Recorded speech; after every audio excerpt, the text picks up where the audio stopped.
Magpapatuloy tayo dito sa ating paksa na tinatalakay dito sa ating Sunday School. Ang paksang ito ay pinamagatan nating Hell, Fact, or Fantasy. Palagay ko, yung usapin talaga ng hell ay isang bagay na mahirap talagang pag-usapan, lalo na siguro sa panahong ito na maraming namamatay, ano? Na siyempre meron ka ring fear doon sa mga mahal mo sa buhay, sa mga kaibigan mo, na maaaring hindi pa mananampalataya. Talagang mahirap pag-usapan, isipin mo yung kanilang kalalagayan. Ganun pa man, yan ay dapat talagang matalakay natin para lalong maging malinaw sa atin na dapat seryosohin ng sinuman ang kanilang pananampalataya, no? Ang kanilang kalalagayan sa harapan ng Panginoon. Okay? So, balikan lang natin saglit, no, yung ating mga natalakay na. So, nandito tayo sa bahagi na pinamagatan kong Unpacking Biblical Data. Tinitingnan natin yung loob mismo ng banal na kasulatan at sinusuri natin kung ano ang sinasabi nito patungkol sa usapin na may kinalaman sa hell. And then we have a so-called basic approach in any biblical subject like hell. Nakita natin may mga iba't ibang panuntunan po na binanggit ko nung nakaraan na dapat na malinaw sa atin sa anumang paksa na tinatalakay natin, lalo na yung paksa na may kinalaman sa hell, tingnan natin yung mga mahalagang panuntunan sa banal na kasulatan, sa pag-interpret sa Biblia para lalong maintindihan natin. Isa nga doon yung tinatawag nating progressive revelation. Ibig sabihin, ang pagtuturo ng Biblia sa paksa na may kinalaman sa hell ay unti-unti. No, hindi ito isang bagsakan. Hindi ito yung pagbasa mo ng Genesis, andoon na kagad lahat ng bagay na makikita mo patungkol sa paksang ito. Sa lumang tipan, medyo blurred, no, medyo malabo. Andoon na siya pero malabo, para kang tumitingin sa isang salaming malabo, pero pagdating sa bagong tipan, mas malinaw na. So yun yung tinatawag na progressive revelation. Unti-unti na nire-reveal ng Biblia ang pag-uusap ang paksang ito. Sa lumang tipan, meron tinatawag tayong Old Testament abstract introduction. So ginamit sa lumang tipan yung salitang Sheol, isang Hebrew word na ang ibig sabihin ng Sheol ay marami ang ang pinapaabot na kahulugan. Minsan ginagamit ang salitang Sheol na tumutukoy sa libingan, yung pinaglilibingan ng mga labi ng isang namatayan na. Minsan tumutukoy ang Sheol doon sa tinatawag nating place where the dead goes. So, lugar na pinupuntahan or state, no? Where the dead goes. Maaring isang righteous yan o isang wicked, basta pinupuntahan siya ng mga namatay na, kung saan man yon, ano? Pero meron ding binanggit sa lumang tipan patungkol sa Sheol na ito is lugar ng punishment for the wicked. No? So doon pa lang makikita na natin na meron ng, kumbaga sa pintuan, pinasisilip na sa atin na mukhang itong Sheol na ito ay merong sinasabi sa atin. Na ito ay isang lugar na kung tawagin natin ay place of punishment. Lugar ng kaparusahan sa mga taong masasama. No? Ngayon, pagdating sa bagong tipan, New Testament, nagkaroon ng concrete na instruction sa atin. No, pinakita ko nga sa inyo nung nakaraan. Ayaw yata mag-move, brother. Ayan. So, pinakita ko nga sa inyo nung nakaraan na the doctrine of hell is not based on limited biblical data. It is, in fact, pervasive and concrete in the New Testament. Marami ito pagdating sa bagong tipan. Hindi ito parang pasulput-sulput lamang, kundi napaka pervasive nung data na mababasa natin sa bagong tipan pagdating sa hell. May 3 Greek word na ginamit ang New Testament to describe the place where people is being judged, no? And yung 3 Greek words na yan, no, are often translated na sa English Bible na Hades. Na hell in English Bible, pero yung Greek word na yan ay Hades, Tartarus at saka Gehenna. Yung sa Hades, Tartarus, Gehenna, minsan tinatranslate siya, hindi man minsan, madalas tinatranslate ng English Bible natin na hell, no? So, yun ang ating makikita dyan. Now, so sinimulan nating pag-aralan noong nakaraan yung Hades. So, balikan ko lang ng mabilis. The Septuagint, dated around 250 BC, has translated the 61 cases out of 65 Old Testament Sheol to Hades, regardless of the context in which it was originally used. However, the word Hades occurs 10 times in the New Testament. The King James Version translates it as hell. The NIV retains Hades in 5 places and renders it as grave. Twice depths, twice hell, once. So, tapos yung New American Standard Bible, di ko na yata nabanggit dyan, ay they leave the word untranslated. So, yung Sheol na ginamit sa lumang tipan, no, ulitin ko, bakit mayroong, yung ibig sabihin ng Septuagint, no? Yung Septuagint ay Old Testament translation na sa Greek. So, Greek translation ng Old Testament. Sapagkat alam natin na yung Old Testament ay isinulat yan originally sa Hebrew. Pero, there was a necessity to translate it in Greek since naging international language noong panahon na yan ang Greek. Parang ngayon, English, di ba? International language. So, merong pangangailangan na i-translate ang lumang tipan para maintindihan ng mas nakararami. Kasi maging ang mga Hudyo noong panahon na yan, dahil sila ay na-exile ng matagal, na wala sa kanilang bayan, marami sa kanila hindi na rin nakakaintindi ng kanilang lingwahe. Para bang ikaw, pumunta ka sa ibang bansa, lalo na kung bata ka pa, pumunta ka sa Amerika o kaya sa Australia, hindi ka nakakaintindi ng Tagalog, pero Pilipino ka. So, parang ganon.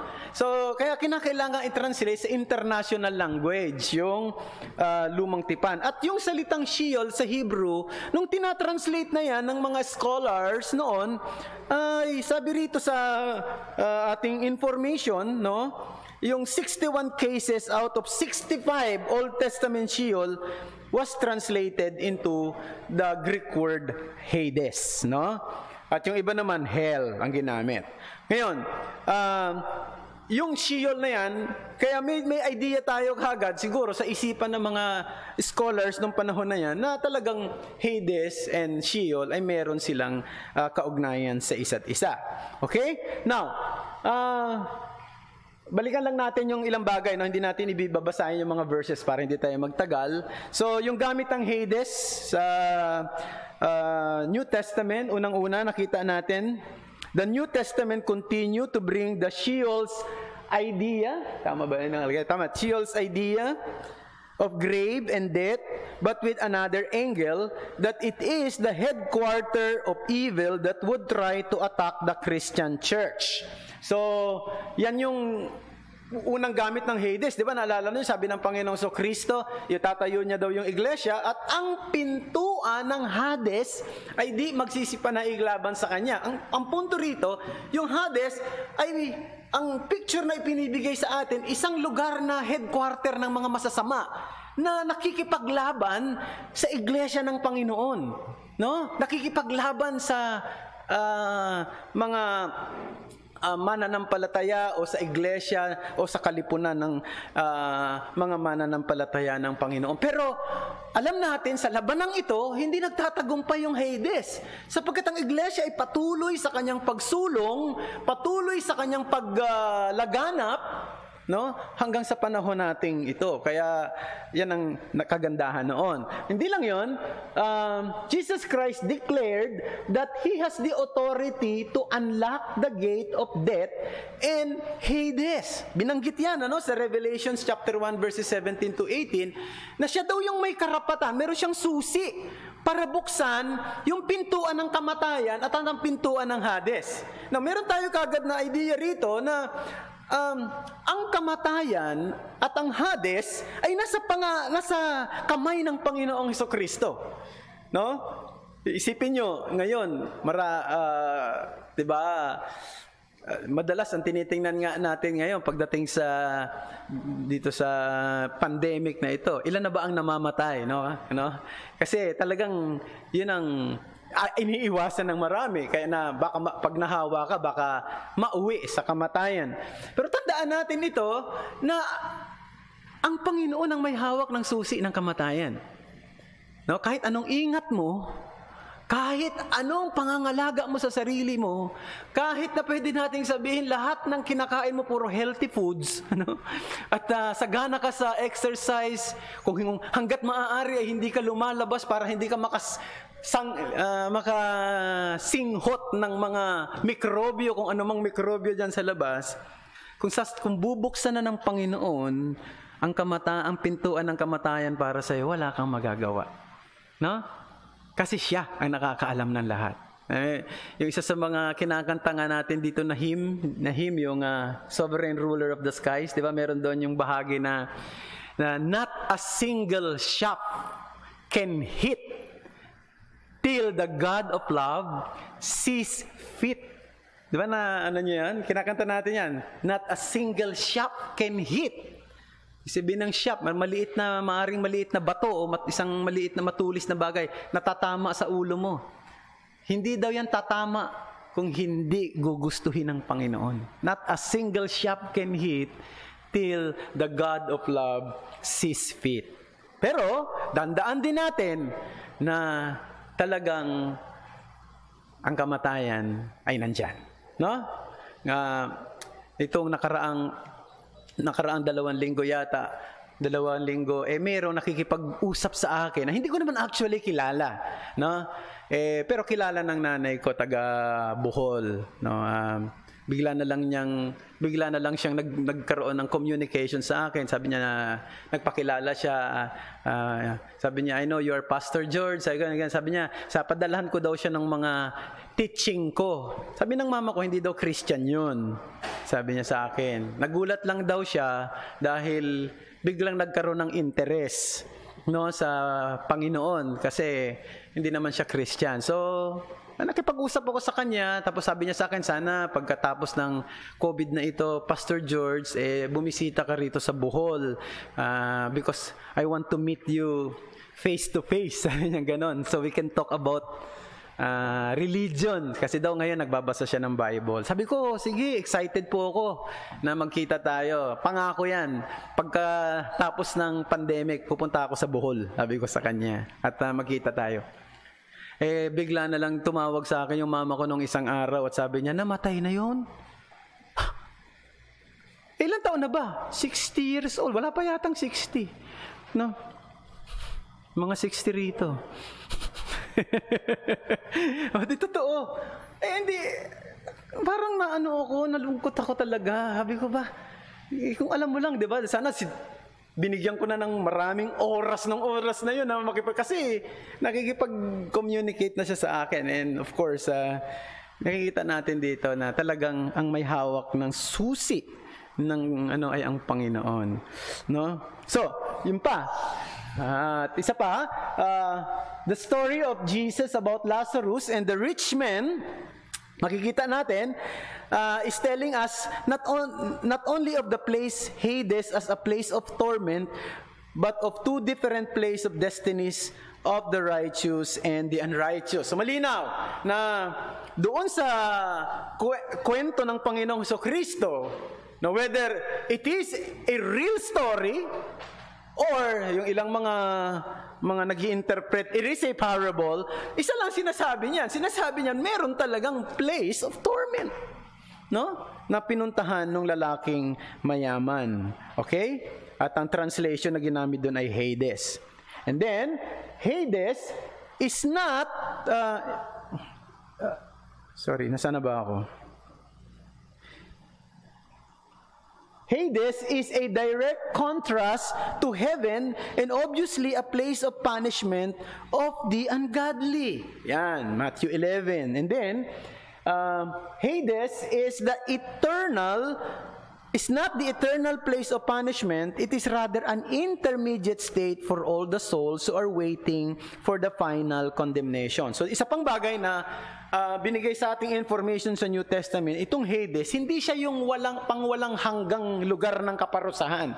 Ito ay pinupuntahan ng mga kaluluwang hindi nagkaroon ng pananampalataya sa Panginoong Jesucristo, at doon pinahihirapan ang kanilang kaluluwa habang hinihintay ang araw ng huling paghuhukom, na kung saan magsasanib ang kanilang katawan at ang kanilang kaluluwa at dadalhin sa tinatawag na eternal punishment or hell. No? Yung impyerno o yung ginamit na salita doon sa Revelation na lake of fire. Okay?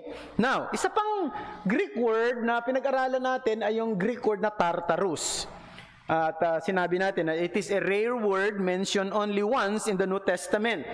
It is where the fallen angels are temporarily imprisoned prior to the judgment. 2 Peter chapter 2 verse 4 says, "For if God did not spare angels when they sin, but cast them into Tartarus," ang ginamit na salita sa wikang Griego, "and committed them to chains of gloomy darkness to be kept until the judgment." Now, merong nagtanong sa akin na sa Messenger pagkatapos na magturo nito, no? Sino ba 'yon? Si ano yata 'yon, si Bim sa Canada. Sabi niya, ibig bang sabihin, pastor, na meron pa daw bang mga angels na maaaring mahulog sa kasalanan at dalhin diyan sa Tartarus? Sabi ko, ang data lang na mababasa natin sa Biblia, no, na yung mga nandyan sa lugar ng Tartarus, yan yung mga demons na noon ay sumama kay Satan na magrebelde sa Diyos. So wala na tayong makikita pa na nagrebelde pa after that. Wala na tayong makikita sa banal na kasulatan na meron pang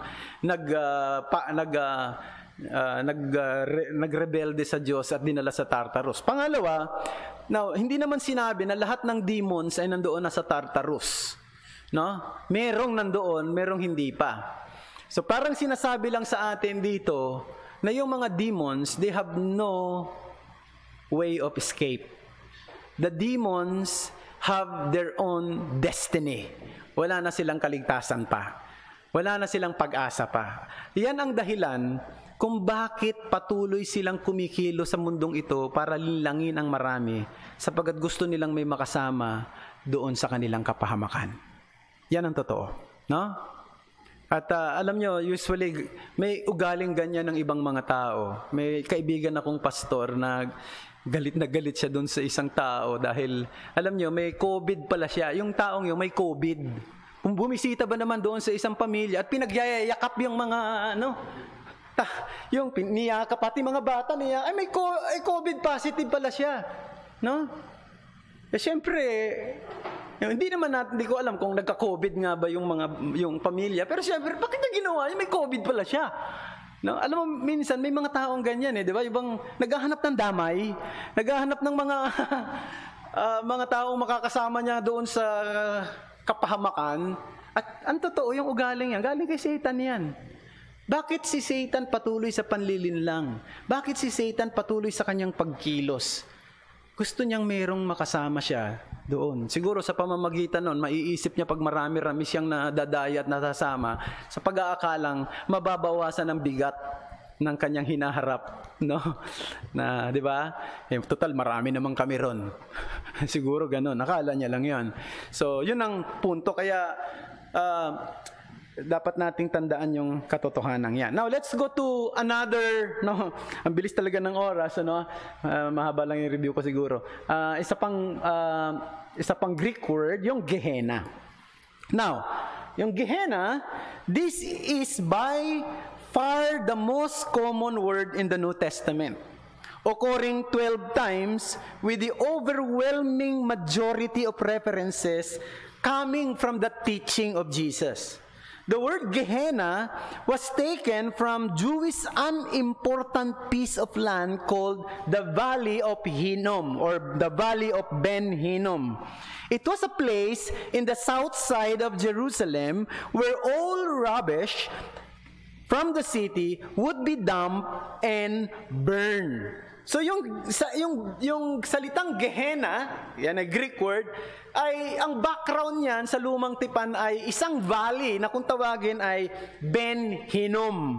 At marami po yan sa Lumang Tipan. Pagka wala tayong time na gusto ko sanang ibigay sa inyo yung mga details sa Lumang Tipan, kaya lang sa tingin ko magkakaroon tayo ng hahaba palalo yung ating discussion. So hindi na lang, ano. Pero marami yan. Halimbawa, kung isa sa mga natatandaan ko si King Ahaz, isang masamang hari ng Israel ng Juda, no?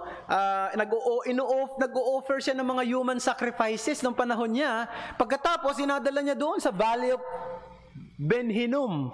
Si Manasseh, 'di ba? Si King Ahaz, ang sumunod sa kanya isang masama 'yun eh. Pero ang sumunod sa kanya mabuting hari, si King Hezekiah. Pero nung namatay si Hezekiah, ang pumalit masama na anak niya, ang pangalan ay si Manasseh. Itong si Manasseh, ino-offer niya yung kanyang mga anak. No? At sinusunog niya doon sa Ben Hinnom. No? Isa kasi itong lugar sa labas ng syudad na kung saan yung apoy doon ay patuloy, hindi namamatay. Yung apoy doon, no? Parang non-stop talaga, unli yung apoy doon. So, sinasabi ng iba, doon talaga tinatapon yung basura, lahat ng kanilang mga dumi, tinatapon doon. Di ba, noong araw naman, ngayon, bawal na magsunog eh. Noong araw naman, di ba, noong wala pang mga nagkukolekta ng mga basura sa atin, di ba, ang ginagawa natin sa basura, sinusunog natin eh. Di ba? Eh, sigurado, lalo na noong unang panahon, yung mga basura, sinusunog nila. Eh, ngayon, bawal na magsunog ng basura. Nung minsan nagsunog kami sa likod ng bahay namin, pumunta mismo yung kapitan ng barangay eh. Pastor, bakit merong ano dyan sa likod nyo? Hindi ako makapalag eh. Kung ano, sabi ko, sige Kap, papatayin na namin kasi daw bawal daw magsunog. Maliit lang naman na nang sinusunog kasi nga naglinis kami ng bubong nung dahil ang daming dahon, sinunog namin. Pero binabantayan naman. Mumpis mo yung kapitan ang pumunta at sinita ako. Kaya ngayon, nung araw lalo na. Kaya siyempre, kung ang buong syudad, wala naman silang basura. Buong syudad, yun ang pinakabasurahan nila. Lahat ng basura, lahat ng rubbish, lahat ng kung ano-ano. Pero yung mga masasamang hari, pati yung mga sacrifices nila ng mga tao, doon sinusunog. Imagine mo yan, sinusunog nila. So, si Robert Morris sa kanyang librong Death and Afterlife, sinabi niya, Ben Hinnom was a place where the fires never stopped burning and the worms never stopped eating. Kasi kung kung dinadala doon yung mga patay na di ba? Patay na hayop, So, isipin mo, maraming uod. Di ba, sa mga basurahan, napakadaming uod. So, patuloy yung pag-apoy, patuloy din yung pagdami ng uod. So, ganun kinuha yung illustrations na ito ng Panginoong Jesucristo nung dinidescribe niya. Itong Gehenna. And perhaps as Jesus was teaching in the temple or elsewhere, He could point to the plume of black smoke rising in the distance. Maaring habang tinuturo niya ito doon sa mga tao, maaring pwede niyang, possibly, conjecture lang naman natin, maaring nakikita niya rin, nakikita rin ng mga tao yung patuloy na pag-usok sa labas ng syudad, doon sa Jerusalem. Kaya, it is a powerful picture of rubbish that is thrown away and is being consumed by fire. The Lord Jesus uses this image to refer to the literal place of final judgment for those who reject God's word. So, yan ang ating makikita. So, it is important to note that it has been correctly observed that Jesus talked more about hell than heaven. Kaya nga, mas maraming pagkakataon si Jesus Christ, mas maraming beses siyang nagsalita patungkol sa hell kaysa sa heaven. Ibig sabihin, napakaseryoso. At nitong lugar na ito, no? At napakaseryoso ng paksang ito. So, ngayon, tingnan natin yung ilang mga gamit. Hindi naman lahat kasi kulang din tayo ng time, sa Gehenna. Unang-una, makikita natin, Christ gave a strong warning about the danger of hell or Gehenna, even to those who express hatred with his own neighbor. Diba? Matthew chapter 5, verse 22. But I say to you that everyone who is angry with his brother will be liable to judgment. Whoever insults his brother will be liable to the council. And whoever says, "You fool," will be liable to the hell of fire or Gehenna. Isipin natin yun. Ganong katindi. No? Yung galit mo sa puso ay magdadala sa'yo sa lake of fire, sa place of eternal punishment, sabi ng Panginoong Jesucristo. Kaya dito makikita natin, wala tayong pwedeng ipagmalaki na tayo hindi nakapatay ng tao, no? Hindi tayo siguro nakapanakit physically ng ibang tao. Pero sigurado ko marami na tayong hatred dito sa puso natin. Lahat tayo guilty dyan. Naggalit, napuot, nag-isip ng ikasasama ng iba. Di ba? At tayo rin ay liable. Tayo rin ay maaaring makarating doon sa Gehenna na yan, sa hell, kung wala ang Panginoong Jesucristo. Okay?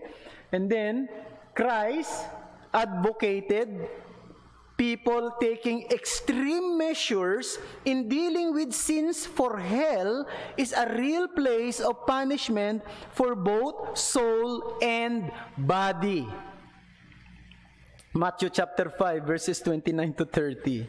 If your right eye causes you to sin, tear it out and throw it away. For it is better that you lose one of your members than your whole body be thrown into Gehenna. And if your right hand causes you to sin, cut it off and throw it away. For it is better that you lose one of your members than your whole body go into Gehenna. Now, ito isang malaking aral sa ating lahat, no? Ang sinasabi lang sa atin dito ay yung pagbibigay natin ng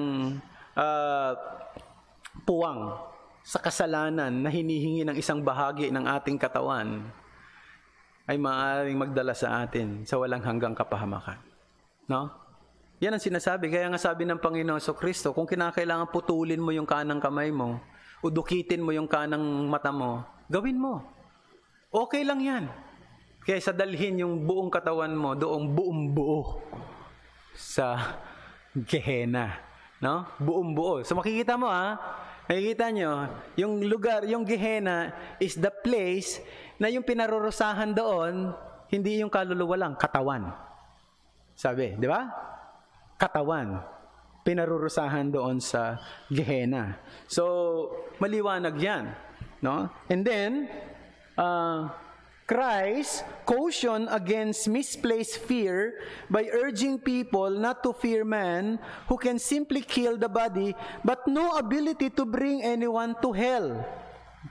Luke chapter 12, verses 4 to 5. I tell you, my friends, do not fear those who kill the body, and after that have nothing more than they can do. But I will warn you whom to fear. Fear him who, after he has killed, has authority to cast into Gehenna. No? Marami tayong kinatatakutan. Siyempre, takot din naman tayo sa kapwa-taong masama talaga mag-isip sa kapwa, no? Takot tayo maging dito sa virus na ito na lumalaganap ngayon. Walang sino mang magsasabi sa atin na hindi tayo nagkakaroon ng pangamba dyan.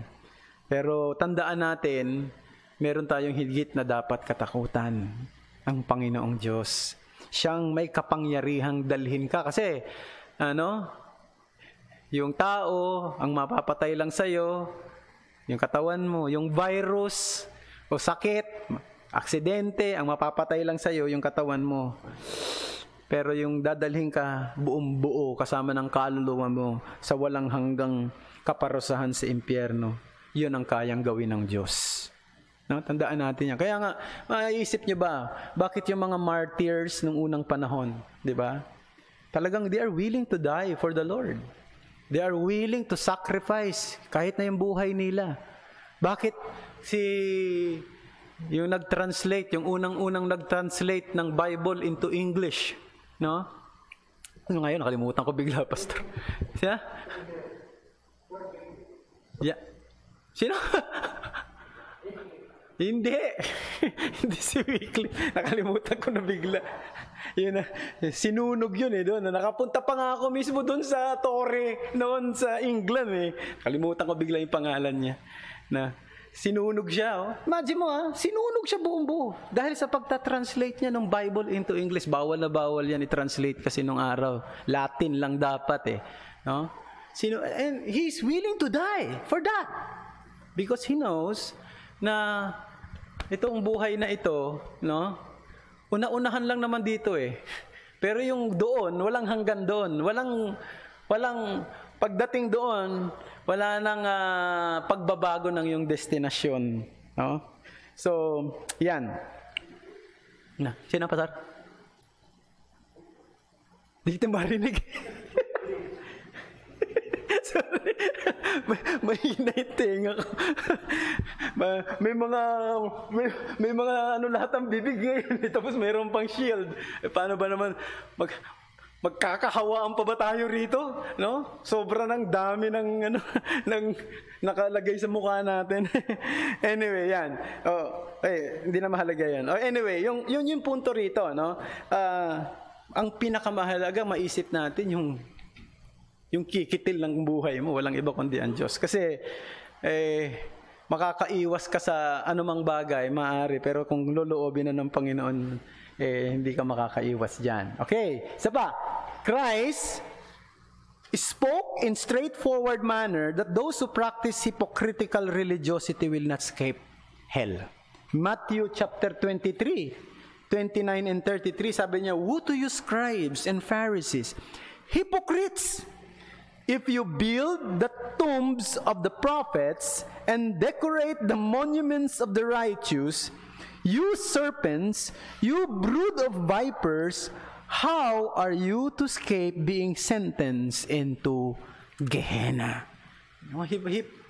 Sabi niya, kayong mga hipokrito, ito yung mga religious leaders during those days, no? Na kala mo mga righteous talaga sa labas, pero alam naman ng Panginoon na sila ay mga brood of vipers, ang sabi ng Panginoong Kristo. You will never escape the sentence of Gehenna. And then, Christ informed us that there will be a great separation in the day of judgment, and those who have not shown any manifestation of real conversion will be thrown to hell. Matthew chapter 25, verse 41 to 46. Basahin natin. Mahaba-haba ng konti. Sabi doon, "Then he will say to those on his left, 'Depart from me, you curse, into the eternal fire,'" or Gehenna, "'prepared for the devil and his angels. For I was hungry, and you gave me no food. I was thirsty, and you gave me no drink. I was a stranger, and you did not welcome me. Naked, and you did not clothe me. Sick, and in prison, and you did not visit me.' Then they also will answer, saying, 'Lord, when did we see you hungry, or thirsty, or stranger, or naked, or sick, in prison, and did not minister to you?' Then he will answer them, saying, 'Truly I say to you, as you did not do it to one of the least of these, you did not do it to me. And this will go away into eternal punishment, but the righteous into eternal life.'" So nakita nyo, merong great separation sa araw ng Judgment Day, no? At yung mga tao na, dito makikita natin, mga binanggit na salita rito, yung mga manifestation ng salvation wala sa kanila. No? Maybe they claim to be Christian, but not really Christian in the real sense of experience, no? Kasi sabi rito, I was hungry, you gave me no food. I was naked, you did not clothe me. I was sick and in prison, you did not visit me. No? Sabi, kailan ba kayo nagutom? Kailan? Hindi, yung ginawa mo sa mga ito, ginawa mo rin sa akin. Di ba sabi ng Panginoon? So, mahalaga yung concern natin sa kapwa-tao. Isa sa mga manifestation ng isang totoong Kristiyano, may pagpapahalaga siya sa kapakanan ng iba. Kung wala tayong pakialam sa mga taong naghihirap sa paligid, wala tayong pakialam sa mga kapatid natin na mayroong mga dinaranas na matitinding pagsubok at problema at meron naman tayong kakayanang makatulong, pinatigas natin ang puso natin, there's something wrong with you. Maybe you're not a Christian. So, yun ang isang bagay na dapat nating tandaan. So, okay. So, ito, pinakita rito na merong great separation on that day. Isipin nyo yan. Harap ng lahat ng tao, sa judgment day. Tapos biglang sasabihin kayo, dito kayo sa kanan. Ikaw, dito kayo sa kaliwa. Nakakapangilabot ng araw na yon. So, isang bagay nga na pinag-aaralan natin ito para lalo nating makita ang kahalagahan na tiyak natin tayo'y nasa Panginoon. At nagmamanifest sa buhay natin yung pagiging Christian natin. No? Okay? So, in summary, Gehenna is the place of final and eternal punishment after the general resurrection. It means both soul and body will be tormented there forever.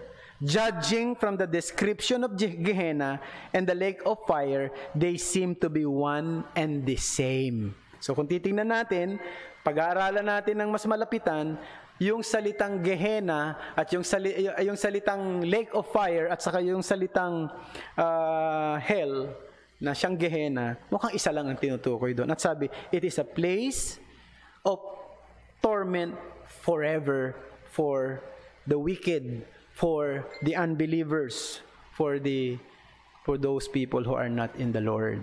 So yan, isang bagay na dapat nating tandaan. So merong pinupuntahan yung mga namatay na hindi mananampalataya, ang kanilang kaluluwa ay pumupunta sa Hades, place of torment, o yung iba ginagamit pa rin nila yung salitang hell. Pwede rin naman kasi yun ang ibang nag-translate niyan, hell pa rin, Pero hindi yun ang eternal place. No, yan ay temporary punishment. Meron tinatawag na Gehenna, a place for eternal punishment after the general resurrection. So pagdating ng Panginoong Kristo rito sa mundo, merong ito isang one event, Darating siya kasama ng mga anghel, sabi ng hukbo ng langit, at sa araw ng kanyang pagdating, kanyang susugpuin ang Antikristo, Pagkatapos, bubuhayin ang lahat ng mga patay. Magkakaroon ng general resurrection, Ang mga namatay na noon ay bubuhayin at yung mga dinatnang buhay babaguhin at sila'y haharap sa Diyos, sa Panginoong Kristo for the final judgment. At yung mga nasa kanan, mga tupa ilalagay sa kanan, at yung mga kambing, mga kambing mukhang tupa rin yan minsan ilalagay sa kaliwa. So, tindaan natin yan. So, yung challenge sa atin, ito. The Lord Jesus spoke so openly, clearly, and plainly about hell that He knew it to be real. To ignore the reality and seriousness of this doctrine is to reject Jesus Christ Himself, the only Savior of sinners. He came to rescue His people from hell. So, palagay ko, kung talagang may mga tao, alam nyo ngayon, nakakagulat. Pag-aaralan din natin siguro kung may time tayo, may mga iba't ibang paniniwala na ngayon na itong hell ay isang symbol, itong hell ay isang figurative, itong hell ay hindi naman talaga literal, may mga ganyan ang paniniwala ngayon, maging sa grupo ng mga Christians, no? Sa mga grupo ng mga Reform. Nakakagulat. Pero palagay ko, kung tatanggihan mo talaga yung turo ng hell, ang tinatanggihan mo rito yung mismong nagturo ng napakadaming pagtuturo patungkol dito, si Jesus Christ mismo. No? So, napakahalaga na maintindihan natin yan. Okay, and then si John Blanchard sa kanyang librong Whatever Happened to Hell, sabi niya, to treat hell the way many people do today may seem amusing and clever, but in fact, it is the height of stupidity. Tratuhin mo itong usaping ng hell na ito na kala mo parang, tulad ng ginagawa ng iba. Di ba ngayon, ginagawang biro yung hell. No? Ginagawang parang katatawanan yung hell. Ginagawang parang expression yung hell. Tulad ng ginagawa ng marami. Pag ganyan ang treatment natin dyan, sabi niya, it is the height of stupidity. Yan ang pinakamatinding kahangalan na pwedeng gawin ng isang tao. Kasi sapagat sa Biblia, ito ay itinuturo ng may kaseryosohan. Para ipaalala sa atin, napakahalagang matiyak natin ang ating katatayuan sa harapan ng Diyos. No? At magkaroon din tayo ng hangarin na ipangaral ang Ebanghelyo. Sabihin ito sa mga mahal natin sa buhay.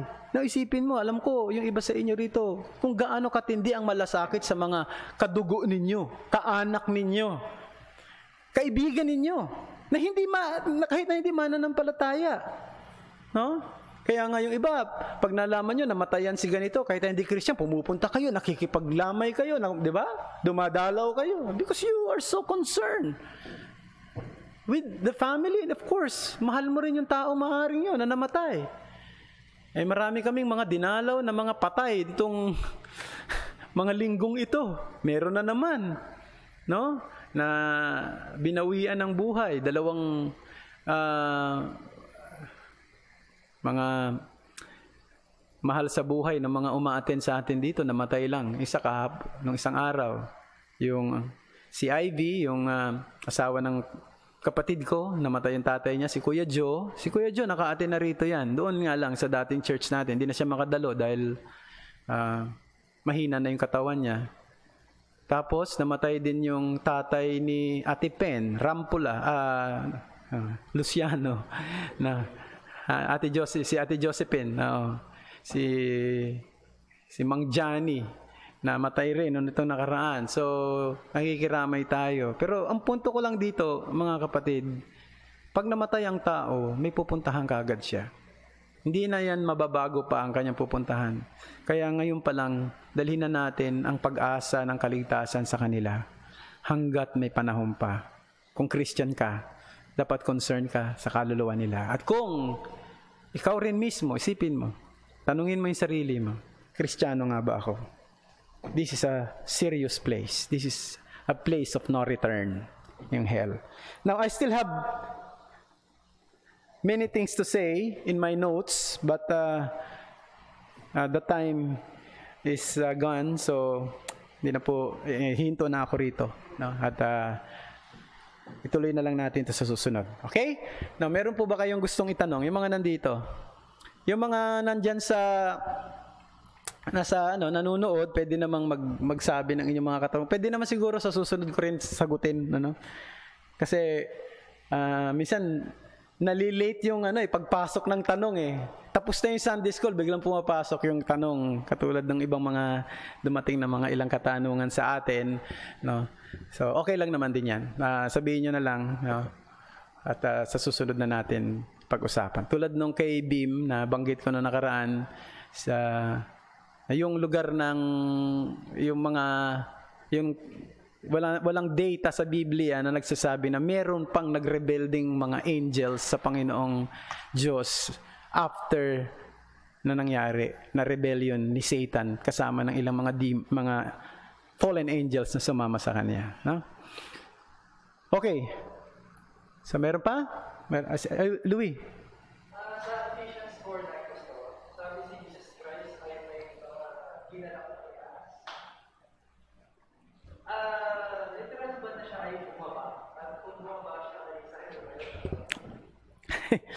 bumaba sa hell. Tingnan ko lang yung Ephesians 4:9 na sinasabi mo, Bea. Sandali para maging clear sa akin yung tanong mo. Ephesians. Okay, sabi rito,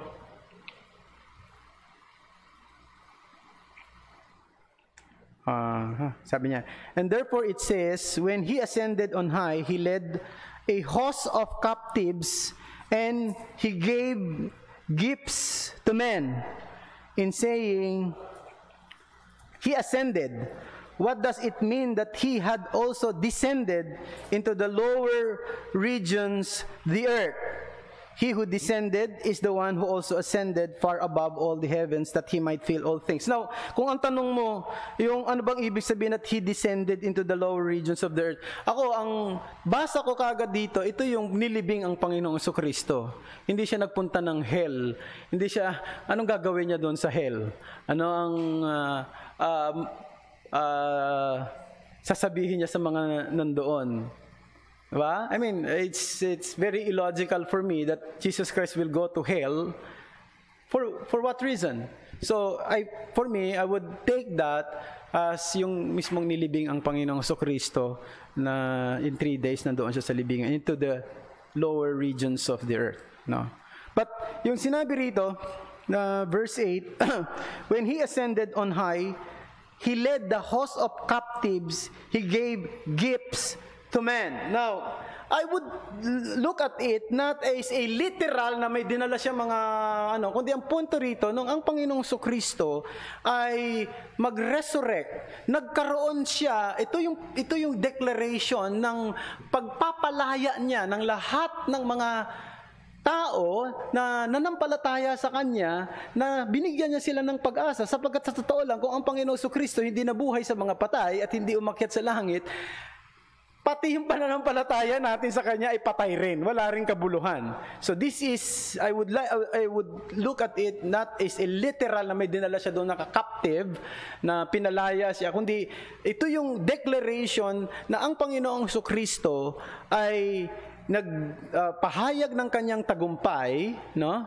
Na para sabihin na siya'y dumating rito sa mundo para palayain, di ba sinabi doon? Para palayain ang mga nakakulong, no? Para bigyan ng liwanag ang mga bulag, no? So ito yung nag-seal, ito yung nagbigay ng tatak, no? Ito yung nag-seal ng pangako na yon, na talagang ang Panginoong Jesucristo sa Kanyang resurrection, kaya napakahalaga ng resurrection, na tinatakan niya yung pangako na talagang siya yung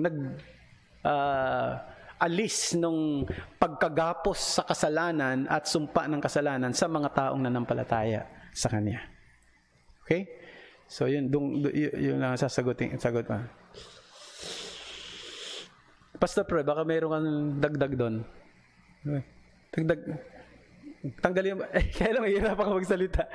Tama naman yun. I think it descended into the lowest part of the earth means it refers to the incarnation kung saan ang Panginoon sa Kristo. He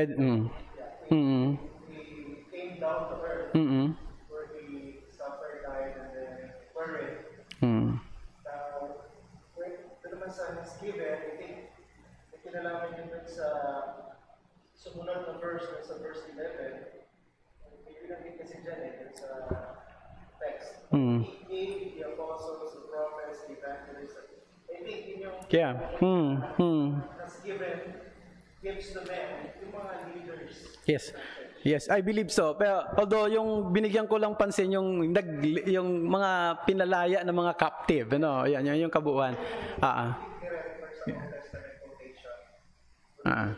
Yes. Okay, thank you for that. Kaya ako rin pinaninindigan yung lower, kasi yung ginamit ni Paul lower regions of the earth, diba? Para bang, diba, if this is the earth, there's a lower region. So parang, diba? Not the hell, but referring to the earth, and most probably doon sa Kanyang paglibing nung imagine mo, ang Panginoong Diyos namatay, nilibing. So, yung namang mga mga libingan nung araw, talagang nililibing dyan. No, hindi na katulad ng mga libingan ngayon, may mga nakalutang na di ba, pupunta kayo doon sa pinuntahan ni Joanne, sa, ano ba yung lugar yan, Joanne? Sa Sagada, doon, may mga libingan na nakalutang, no? Nakabitin. So, ang mga libingan talaga, nakalibing, 6 feet below the ground, no? So, yun. Thank you for that question. I was, my first time to hear that kind of question. It's good. Yung mga Old Testament people daw, may show, and then napunta sila sa hell, no resurrection of Christ. Ayun daw sinasabi na yung mga ayan, alam ko rin yan, narinig ko na rin yan. Pero para sa akin, that would still be inconsistent with the totality of the scripture. Kasi wala namang sinabi rin sa Bible ng malinaw na yung mga, halimbawa si Abraham, nandoon siya sa place of punishment sa Sheol. Kung ang ibig sabihin ng Sheol ay place of punishment, I don't think nandoon si Abraham. No, pero kung ang ibig mo sabihin ng Sheol doon ay Hades, I believe so, nandoon siya. No? Andoon yung kabuuhan ng gamit ng salitang Sheol, no? 'Di ba? Sabi ko nga, may sense na yung salitang Sheol ginagamit siya as a state of being or a place where the dead goes. So okay lang 'yon, nandoon siya. Pero kung gagamitin natin yung salitang Sheol, kung papaanong ginamit sa New Testament na Hades, I don't think tama 'yon. No? I still believe, I still maintain na lahat ng mga namatay sa lumang tipan at hanggang sa panahong ito ng mga mananampalataya ay may pinupuntahang lugar. No, ang lugar na nandoon sa piling ng Panginoon, ang paraiso. Kasi if we take literally yung Luke chapter 15, nandoon siya sa isang magandang lugar, yung lalaking, di ba? Yung pulubi na si Lazaro, at sabi inaaliw sa lugar, sa sinapupunan ni Abraham. No? So, at nung sinabi ni Jesus Christ yun, hindi pa siya nagre-resurrect. No? So, yan. Okay, ang bilis ng oras, no? Mga kapatid, ganitong gagawin natin. Hindi po papatayin, hindi po titigil yung ating live stream sa mga nanonood dyan. So, wag na po kayong umalis, no? Ipagpapatuloy, hindi po tayo magre-restart. Itutuloy lang natin. Magbe-break lang tayo ng ilang minuto, tapos babalik na. So, hindi na kinakailangan ninyong umalis pa doon sa inyong panonood, no? So meron lang ilang siguro music, and then we will proceed to our worship service.